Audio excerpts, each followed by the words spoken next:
পুত্রা নায়ন নিতে এসে ভালো কথা, কিন্তু সাজুর এসে আমি দিতে পারবো না।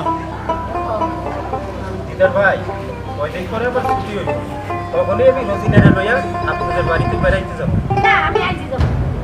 দেখো বউ, কদিন আগে গিয়ে আইছো, এত ঘন ঘন বাপের বাড়ি যাওয়া ভালো না। হ্যাঁ আমি আজকেই যাবো। তুমি আজকে যেতে পারবে না, আমার পোলা যেটা কইছে ওইটাই ঠিক আছে। সবসময় বাবার বাড়ি যাওয়ার কথা শুনলে বাধা দেন কেন? দেখো বউ, বেশি কথা কইও না, বেশি কথা কম ভালো না।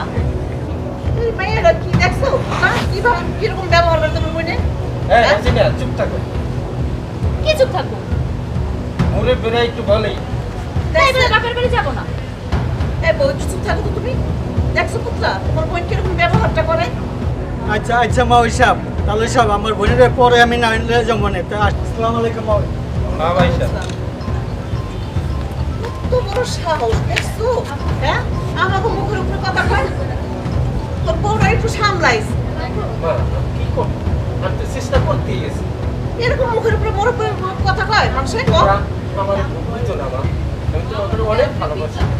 ভালোবাসুস দেখে তো এরকম বউ কপালাঙ্গ জুড়ছে, আমার কপালেই বন্ধু। যা আয় করাও।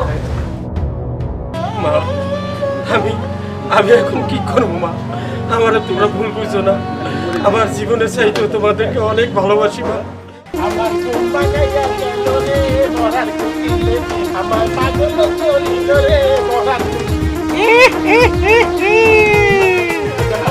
আমি কালী পেতনি, আমি ওই শ্মশানে থাকি ভূত। কয় কি কালি পেট দিয়ে দিন দুপুর বলাইব কইতে আমার লগে টাটলা কথা তো পেট দি ভাই। আমার দুই পেট নিয়ে আমার বউ মাপ করে দিয়ে